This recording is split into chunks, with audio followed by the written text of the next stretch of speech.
How you guys doing? It's your man Ram Sunday with Remax. I'm sitting down here with the one and only Mellissa McLean from Worry-Free Mortgages. We're going to be talking about mortgages and some of the new rules that are coming out next year, so pay close attention to the video. How you doing, Mellissa? I'm doing really good. How are you? Good. Thanks for stopping by today. No problem. Thank you for having me.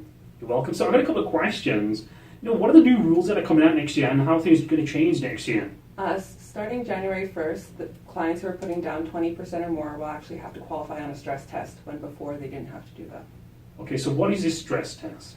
Normally what they want to see is that if anything ever happened with the interest rates and they went higher, say 4.99 or 5.99, that your income could still sustain the mortgage payment, that you have enough funds coming in where they wouldn't have to worry about someone defaulting. Oh, so currently don't they have a stress test right now? Next year I think it's being bumped up or something by 1%? They do. So they have a stress test for anyone putting less than 20% down. They have to qualify on 4.99% right now. And I believe next year it's going to jump to 5.89, is it? Well, next year they're making it so that they're either going to qualify on the 4.99 or they're going to have to qualify on their contract rate, the interest rate the bank is giving them, plus 2%.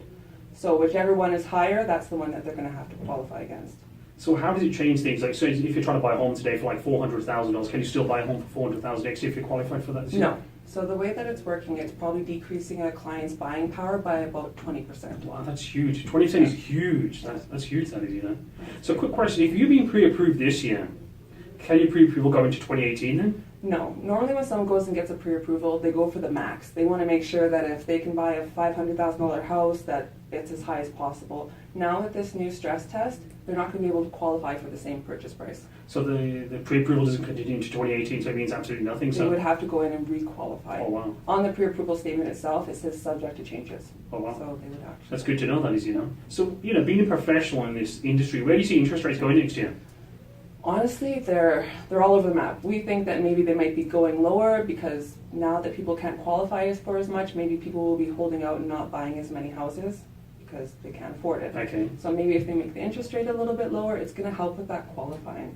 But as it stands right now, we see a lot of fluctuation. Some lenders are going up, some lenders are going down. I think once the rules come into effect, that then there's going to be a good comfort level, where exactly all the banks want to be sitting with rates. And finally, one quick question. If I was going to buy a property today, would you say get a variable, keep it open, or do a 5-year fix? What kind of advice would you give? Okay, so I'm a variable fan. I like it. And why is that? The interest rate's always a little bit lower, and I'm okay with fluctuation in my mortgage payment.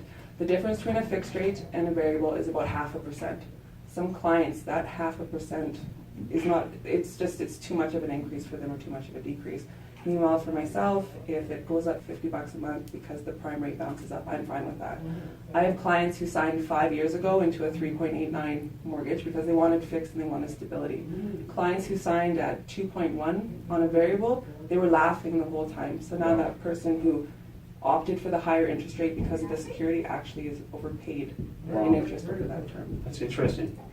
So if you guys have watched this video, I just want to say really quickly, if you're thinking of buying a property this year, I'd make the move this year because you're going to lose about 20% buying power, you'd say, yeah. If you buy next year, and plus interest rates may go up. I know they have gone up this year as well a couple of times. So they may go up again next year, nobody knows. But if you're going to buy a home, I'd say get off the fence and make the move. And if you're looking to get a mortgage, contact Mellissa McLean. She'll bend over backwards pretty much to get the deal done for you. And if you've got any questions, reach out to us.